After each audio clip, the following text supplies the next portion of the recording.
Hey, it's Mazzy, and 10 turkeys from artists I love. This is the closest I'm going to get to a Thanksgiving special here in the United States of America.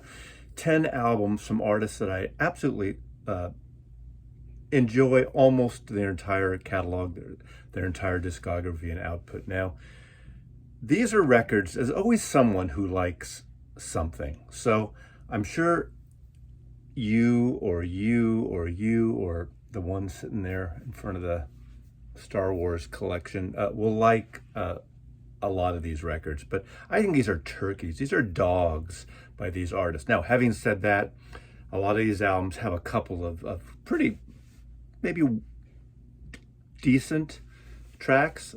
In some cases, a couple of fantastic tracks. But overall, they're shite, as they say in the United Kingdom. So, in no particular order, 10 turkeys from artists I love.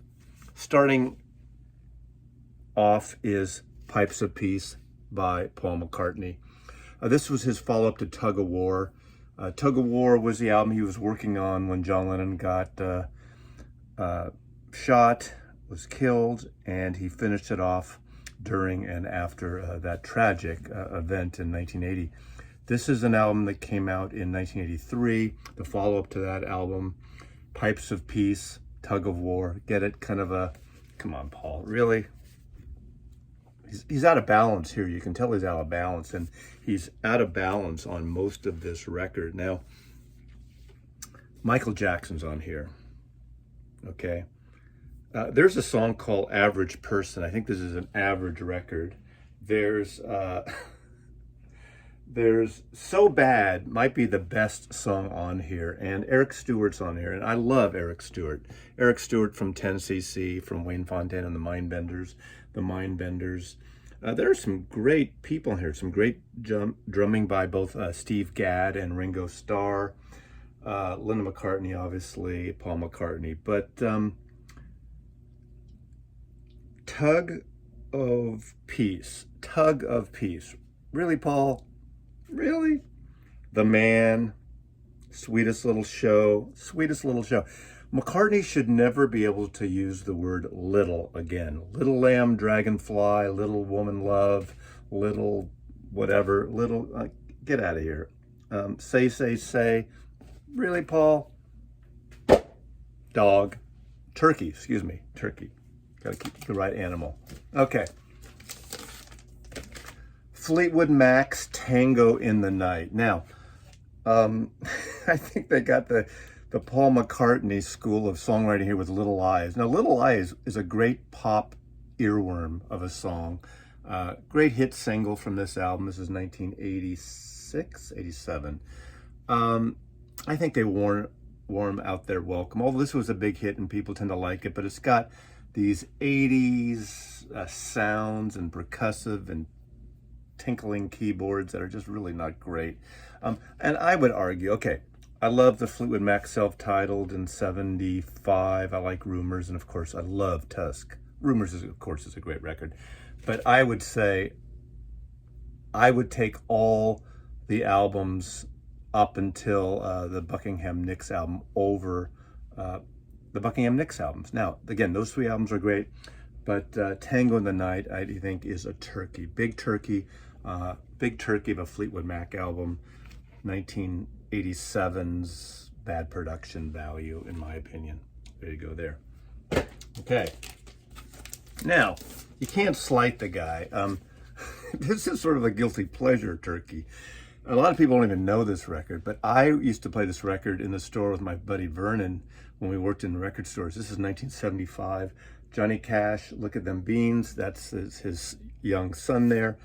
The song, every time we played the song, Look at Them Beans, look at that corn, he yells it out, and it's hysterically bad, actually.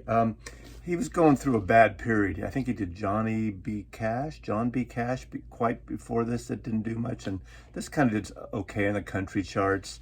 It's not a very good album, obviously. Columbia didn't know what to do with him. Then he goes to Mercury soon after that, and we know the history. It took Rick Rubin and American recording those records, those great Cash records, to sort of bring them back from the dead. But I Hardly Ever Sing, Beer Drinking Songs, is also on this record. But this is a turkey of a record, but there's a certain car crash attitude I have when I listen to that song, and a good memory, actually, from being 21 years old and listening to this in a record store I worked in. So Johnny Cash, a favorite artist of mine. Look at them beans, turkey. Beans and turkey, that sounds great. Now, one of my all-time favorites of the San Francisco bands, Jefferson Airplane. Of course, this is Long John Silver. Some people would put Bark and Long John Silver in a similar category, but Bark has become a favorite of mine over the years. I think it's grown in stature. It's got the great Joey Covington songs, and it's got You're Only Pretty As You Feel. It's got the Chelsea song that Jorma does a beautiful duet with Grace Slick. But the best part of this album, and this is my original copy, the best part of it is you can fold it up and make it into a stash box. I don't know what they were selling, what they were smoking, given to the A&R people and the production and marketing people, RCA Records. Yeah, it's for cigars, right? RCA, man. Oh, talk about a label that really stuck with someone long in the tooth. Love the packaging. What's the song? The Grease. Eat Starch Mama's on here. Milk Train, which is okay. Long John Silver, not a very good record. Way past their prime. Airplane prime, way past it. Jefferson Airplane, turkey, turkey, turkey, turkey, turkey.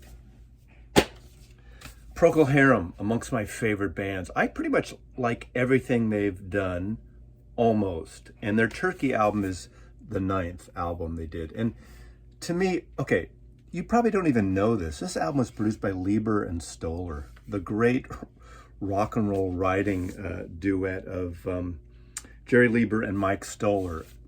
Not a good combination with a kind of art rock proto-proggy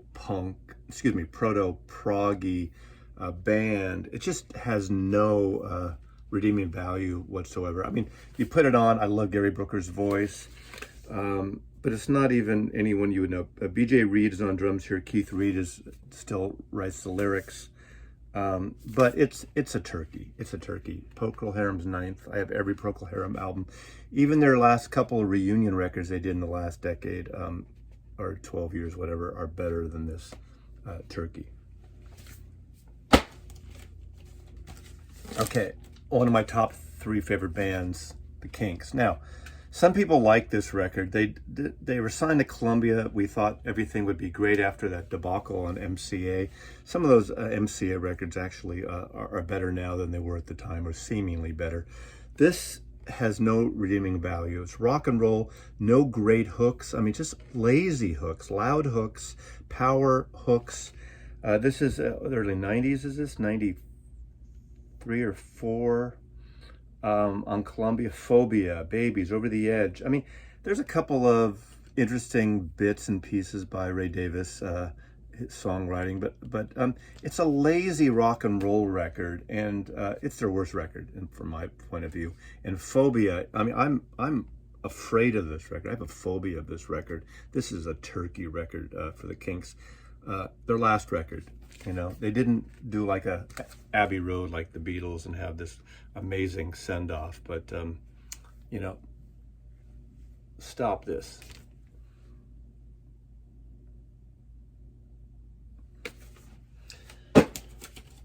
Okay, now, The Lost Weekend in Los Angeles, John Lennon and Harry Nilsson and Keith Moon and Ringo Starr. Cocaine-fueled, drinking, all the excesses of rock and roll lifestyle in Los Angeles in the mid-70s. And John Lennon produces a Nilsson album. Harry Nilsson, one of the golden voices of popular music, one of the most beautiful voices. I can't live if living is without you. Everyone's talking.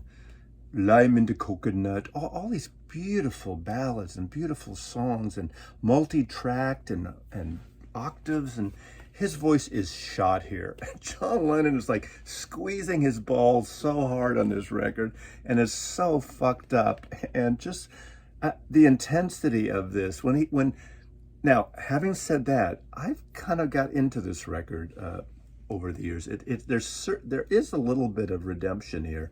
When you hear the opening track, just Harry Nilsson like screeching, "Many Rivers to Cross," the Jimmy Cliff song. Oh my God, it's like that voice, it's so terrible. Subterranean Homesick Blues with that John Lennon wasn't a good producer. Walls and Bridges, I like that record. But something went wrong here. He was trying to channel the Phil Spector sound, and he does it horribly. Actually, Mucho Mongo is kind of a fun little ditty on this record. Rock Around the Clock, really? Black Sails, Save the Last Dance for Me. You know, Lennon was this is around the time of his rock and roll album with Phil Spector, which I think is not as good as it could have been. But Turkey, Pussycats, starring Harry Nilsson, produced by John Lennon, and their little puppets. How cute is that? Okay. 3 more of Mazzy's 10 turkeys from artists he loves. Okay. Pink Floyd, Endless River. Now, this is good if you're getting a massage with or without a happy ending. Almost all instrumental except one vocal track. I wish there was more vocals on it. Now, having said that, Turkey, is it really a turkey, or is it just this mood ambient piece that, is it canon in the Pink Floyd catalog? Endless River seems like an endless album that goes on forever, and you're waiting for the punchline to happen. The punchline is a vocal, I think, on the last track, as I recall. Beautiful package by Hypnosis. I love the cover. I mean, so that's the best part of the record, and this kind of like satiny finished paper is wonderful. But Turkey, Pink Floyd's Turkey, and I love pretty much everything else by Pink Floyd. Okay, the greatest rock and roll band by default, the Rolling Stones, and they made a few turkeys here and there, but usually all their records have something interesting. And I would say if I had to pick one turkey, well, I am picking one turkey of the Rolling Stones, and that would be Bridges to Babylon. I love the cover, kind of a nice heroic cover. Man, this record has no redeeming value. Produced by Don was, I think he produced, 2, 3 other records now? I don't even remember anymore. Flip the Switch. Anyone seen My Baby? It's a lazy record. There's no good riffs. There's no great guitar playing. The singing is, they don't know what they're doing. They're trying to do a little bit of they're trying to do Beck when Beck was already finished doing that period of Beck. Was this 97 or something? I forgot what year this came out.